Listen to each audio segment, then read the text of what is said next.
Bismillahirrahmanirrahim. Assalamu alaikum, dear students. I'm your teacher Simi Namir, and today I'm here again with a new lecture. I hope everything is going well at your side. Uh, let's start today's lecture. This is my lecture number 12 for grade 7, and we have a geography class. And today is our reviewing class of chapter number 3, which is about the water resources. In our country, water supply is from the major sources of water sources in Pakistan, and these are the rainwater, the groundwater, and the rivers. The irrigation system of Pakistan is the largest integrated network in the world. There are three major storage reservoirs, 19 barrages, 12 inter-river link canals, and 45 independent irrigation canal commands, and over 122,000 water courses. Distribution of world's water. The distribution of water on Earth's surface is extremely uneven. The Earth is covered with water about 70% of its part, only 30% of the part is land. It seems that we have a lot of water, but you know that only 3% of that water is fresh water. The remaining 97% of water is salt water. And if we take only the fresh water, so 79% of the fresh water is stored in ice sheets and ice caves and glaciers. 20% of this fresh water is stored as groundwater, and only 1% is located in lakes, rivers, and swamps. The Earth's small supply of fresh water is very unevenly distributed across the planet. Climate change is causing more frequent and severe flooding and droughts, intensifying the water stress in some regions. The population of a region affects the amount of water available for each person. So that is because that land and water are unevenly distributed on the earth, and water is more but land is less. But uh, all the water is not drinkable, or we cannot consume it. Even not we cannot use it for agriculture.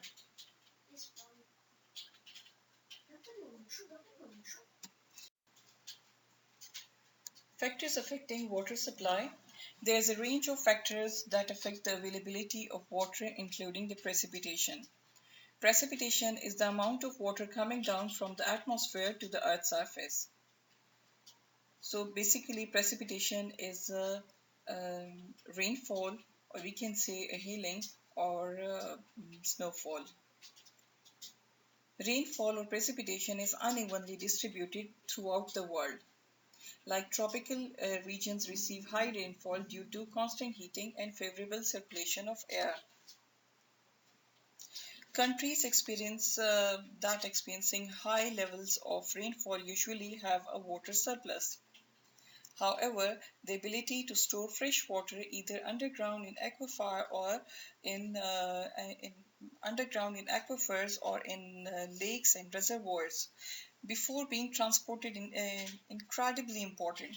Some regions that experience high rainfall but may not be able to store it, or it may not fall in areas where there is high demand for water. Areas of low rainfall are likely to experience water stress. So rainfall can affect the supply of clean fresh water.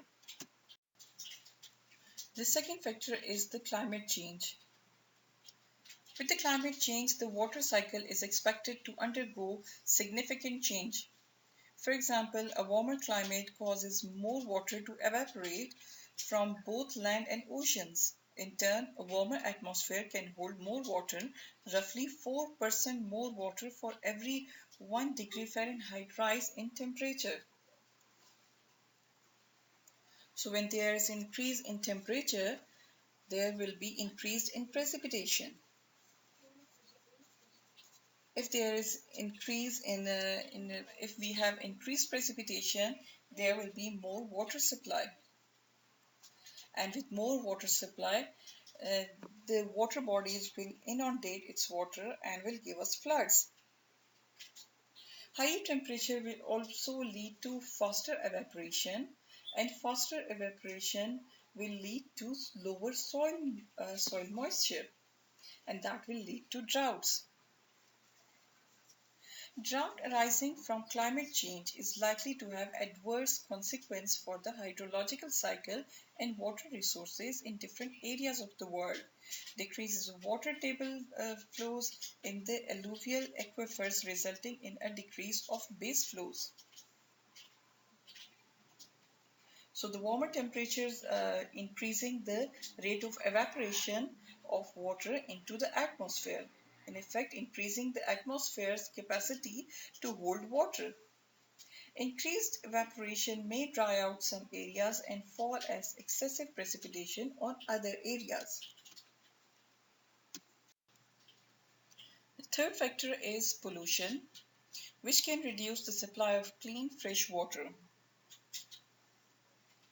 This pollution can be in any form, maybe in land pollution, the air pollution, the water pollution, all can affect the supply of clean fresh water.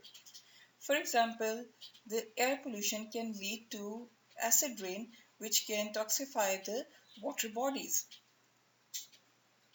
Then the rubbish that is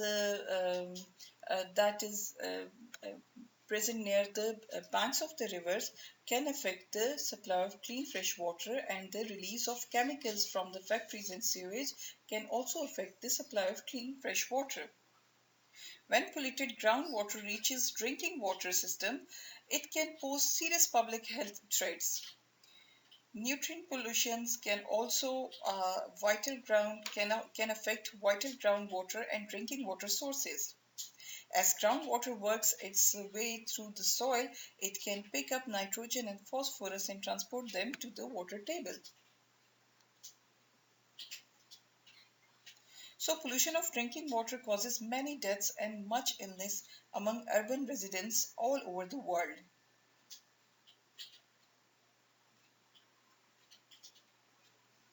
There are many substances that have a serious impact on our fresh water bodies. So pollution is a major way that can affect the supply of clean fresh water, even if the pollution is from the industrial side. And also the agriculture is one of the most important way to spread pollution, because of irrigation system and because of the chemicals that we are used for agriculture, like pesticides, insecticides and herbicides that can be washed into the water bodies, and can that may lead to water pollution, which will and the water will run off to different rivers, and the river will get the water to different seas and oceans. Another factor is the change in the use of land. Dear students, that a forest acts like a sponge, soaking up rainwater while entering the soil.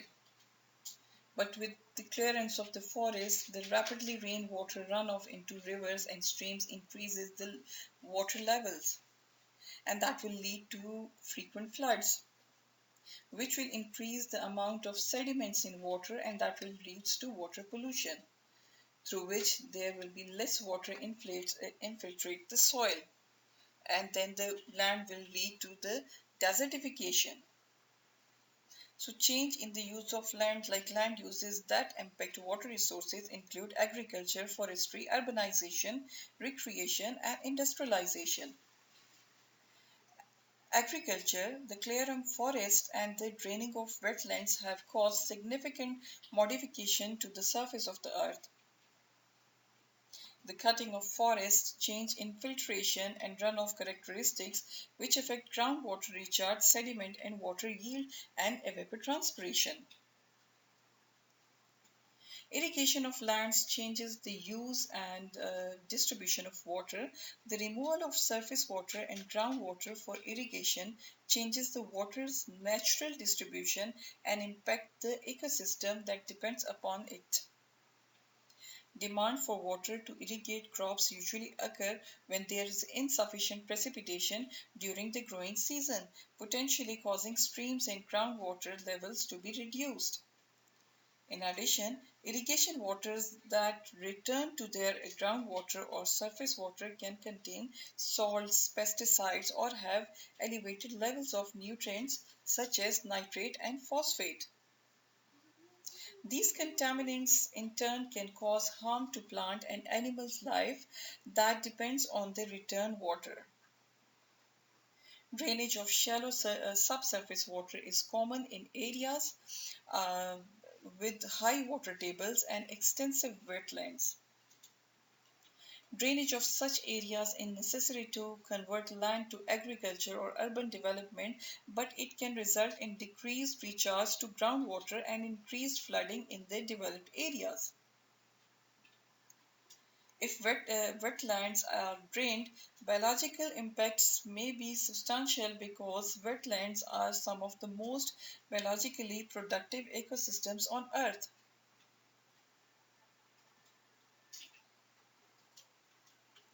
With a few decades, these floods and drainage system can changes a lot, like elimination of approximately millions of acres of wetlands.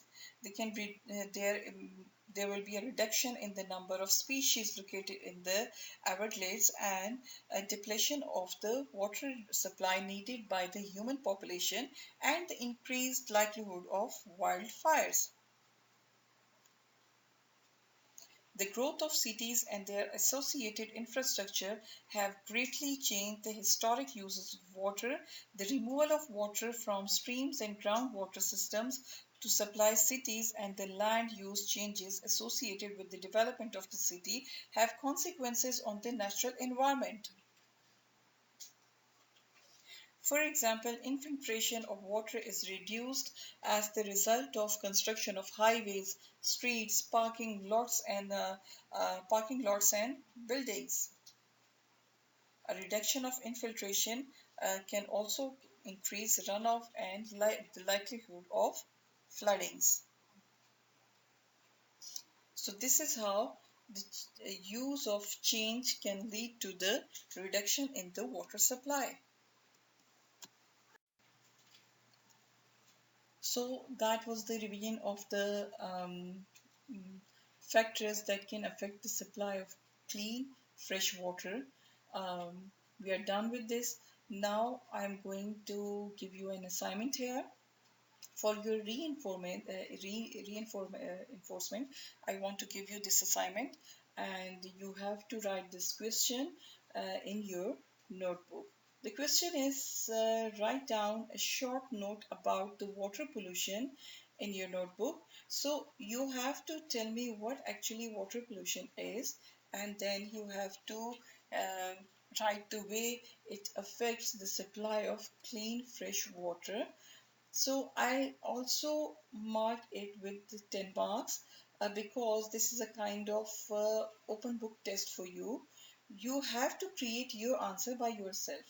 Don't copy your answer from any book or any internet website. You can take help from books and from any other source, but you have to create your answer in a short para. Then I'll give you uh, your obtained marks from out of 10. So do this work in your neat notebook. Make a margin line. Must write today's date and day, and please maintain your index.